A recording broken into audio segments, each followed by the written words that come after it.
یہ ایران سے آپ زاہدان کی حد سے گزریں، کہیں سبز قبر سبز گنبد نظر آئے، پوچھیں کسی ایرانی ڈرائیور سے تو یہی کہے گا کہ یا کسی سید کی قبر ہے یا کسی سید زادی کی قبر ہے۔ زاہدان سے لے کر اندلس تک یعنی سپین پرتگال تک تمام دنیا اسلام جہاں بستی تھی ان کے جنگلات سادات کی لاشوں سے پر ہیں۔ میرا جی چاہتا ہے کہ ایک سید زادی کا پہلے تھوڑا سا عرض کر لوں، وہ ہے زہرا کی پوتی، زہرا کی پوتی، موسیٰ کاظم کی بیٹی، امام رضا کی بہن۔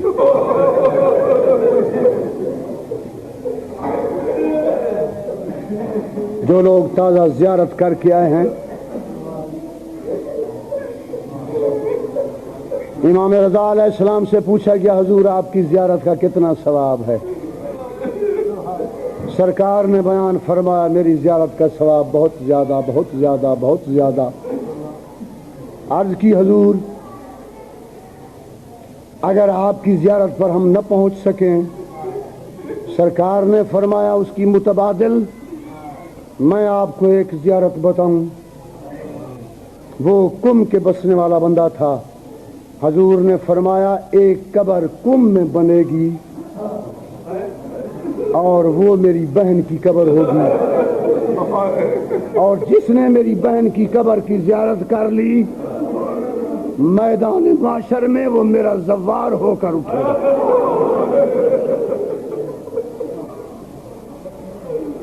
اس سید زادی کے اسلام پر بڑے حقوق ہیں، میں نہیں سمجھ سکتا یہ کیسے مدینے سے آ گئی، کیسے سفر طے کیا۔ عمر بہت کم ہے، غالباً 15 سال کے قریب، بہت کم عمر۔ انہوں نے حضرت امام رضا سے پوچھا تھا آقا باپ چلے جائیں تو بڑے بھائی ان کی دستار کے وارث قائم مقام ہوتے ہیں، آپ جا رہے ہیں پھر میرا سہارا اگر کبھی ملنا چاہوں۔ سرکار نے فرمایا کبھی ملنے کا خیال ہو تو ایک مشہور بستی ہے ایران کی جس کا نام ہے قم، اس قم کے متعلق پوچھ لینا، قم والے صحیح نشاندہی کریں گے میں کہاں ہوں۔ معلوم ہوتا ہے قم پرانے زمانے سے آل محمد کے غلاموں کا مرکز تھا۔ جب قم سے کچھ فاصلے پر آئی، سواری نہیں تھی، ایک دائی ہے ایک آپ ہے۔ حالت یہ ہے جو پہاڑی علاقے میں رہتے ہیں وہاں صرف پاؤں سے سفر نہیں ہوتا، کبھی پہاڑ پر چڑھنا پڑتا ہے، وہاں ہاتھوں کا زور لگتا ہے، کہیں جانوں ٹیکنے پڑتے ہیں، کہیں ہموار زمین ہو تو پاؤں سے چلنا پڑتا ہے۔ حالت اس بی بی کی یہ تھی جب آخری پہاڑی سے اتری، جس پتھر سے قدم اٹھا کر اگلے پتھر پر رکھتی تھی، جب پیچھے دیکھتی تھی تو تمام خون کے لیکے، خون کی دھاریں نظر آتی تھیں۔ بیٹھ گئی ایک مقام پر جہاں ایک رستہ آیا چوراہا، فرماتی ہیں دائی میں تھک گئی ہوں، میں چلنے کے قابل نہیں، اسی رستے سے کوئی ایرانی گزرے اس سے پوچھ لینا کہ قم کہاں ہے۔ ہمیں یہ بھی پتہ نہیں قم کہاں ہے۔ یہ قم سے جہاں بی بی پوچھ رہی ہے یہاں سے قم 30 میل تھا۔ اچانک ایک ایرانی آیا، دائی نے بلا کر کہا ایرانی ہماری طرف دیکھنے کی کوشش نہ کرنا، میرے ساتھ پردہ دار نبی زادی ہے، تجھ سے پوچھنا چاہتی ہے یہاں سے، پہلے تو بتاؤ امام رضا کو جانتے ہو؟ اس نے جواب دیا کہ ہمارا 8واں امام ہے۔ ہم لوگ سارے امام رضا کو امام مانتے ہیں. یہ کہتا ہے کہ میرے ساتھ جو پردہ دار ہے اسی امام کی بہن ہے. تجھ سے سوال کرتی ہے امام کہاں ہے؟ اس نے بتایا یہاں سے 600 میل کا رستہ. یہ 600 میل کی خبر سن کر جگر پر ہاتھ رکھ کے بیٹھ گئی.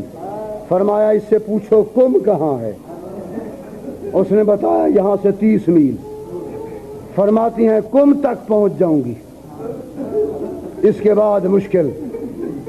اس سے پوچھو کہ یہاں قریب کوئی شیعہ کی بستی ہے؟ آج میں نہیں چل سکتی، رات رہنا چاہتی ہوں. اس نے عرض کی یہاں ایک ساوا اس بستی کا نام ہے جو سامنے نظر آ رہی ہے، اس کے بسنے والے سارے شیعہ ہیں. فرماتی ہیں یہاں مجھے ایک حویلی خالی کرا دو، آج رات آرام کروں گی. ایک حویلی خالی ہوئی، بی بی نے اس رات وہاں آرام کیا، لیکن 1400 میل کی تھکی ہوئی. کیا نیند کرنا تھا. ساری رات ہائے رضا ہائے رضا کہہ کر روتی رہی. جب رات ڈھلی دائی کو جگایا، دائی جاگ گئی. فرمایا میری نبض پہ ہاتھ رکھ، مجھے بخار ہے، 1400 میل کا سفر کیا ہے، تھک گئی ہوں، اب تپ میں مبتلا ہوں. کل تک تو حوصلہ تھا کہ کم تک جاؤں گی، آج وہ حوصلہ پست ہو گیا ہے، نہیں جا سکتی. اذان کے بعد نماز پڑھ لینے کے بعد کوئی ادھر سے بندہ گزرے، ان سے پوچھنا ہے تو سارے شیعہ ہمارے اپنے، ان سے پوچھ لینا کوئی مزدور ہے جو ہماری اتنی مزدوری کرے، یہاں سے کم اطلاع دے کہ 8ویں امام کی بہن 1400 میل کا سفر کر کے تھک چکی ہے، چل نہیں سکتی. وہ کم والے آئیں گے مجھے لے جائیں گے. اجرکم اللہ. وہ کم والے آئیں گے مجھے لے جائیں گے. ایک مزدور آیا، بی بی نے فرمایا اس وقت میرے پاس مزدوری کا پیسہ نہیں، لیکن یہ وعدہ کرتی ہوں کہ بروز قیامت میری دادی زہرا تیری شفاعت کرے.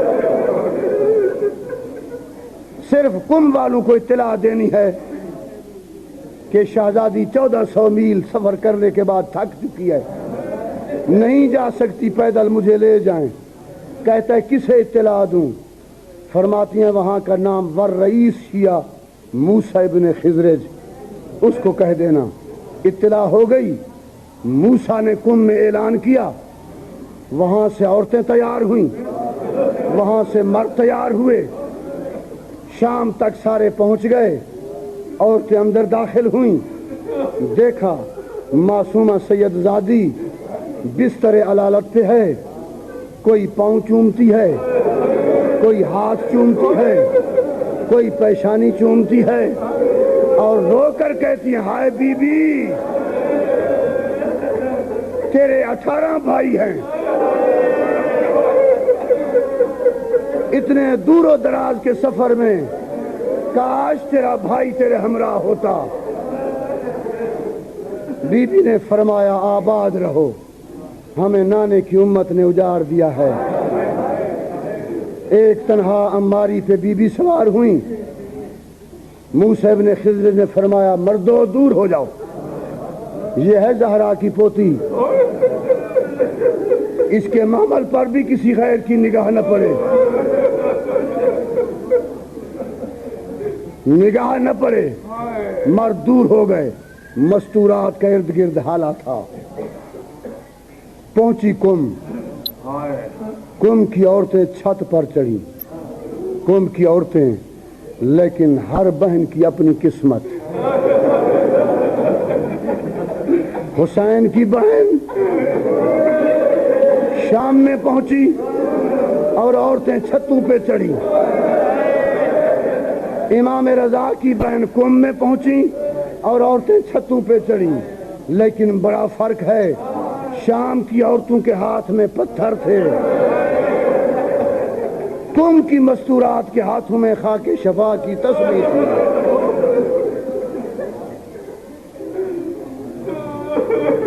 18 راتیں امام زادی نے قم میں گزاری۔ 19ویں رات تپ تیز ہوا، نبضیں خاموش ہونا شروع ہوئیں۔ رات کو معصومہ فرماتی ہیں دائی میں صبح کی نماز اٹھ کر نہیں پڑھ سکوں گی، میری طبیعت ختم ہو گئی، لیکن افسوس کہ بھائی رضا نہ مل سکا۔ اب میری سفر آخرت کو تیاری ہے، میں اشارے سے نماز پڑھوں گی، میرے اوپر چادر تان دینا، میرے ہاتھ پیر دراز کر لینا، میری آنکھوں پر پٹی باندھ دینا، اور دروازے پر جا کر آنے جانے والے موالیوں سے کہنا کوئی پوچھے اطلاع دے دینا غریب کی بہن مر گئی۔ موسیٰ ابن خضر جو گزرے، دائی کے چیخنے کی آواز نکلی، موسیٰ نے دستک دے کر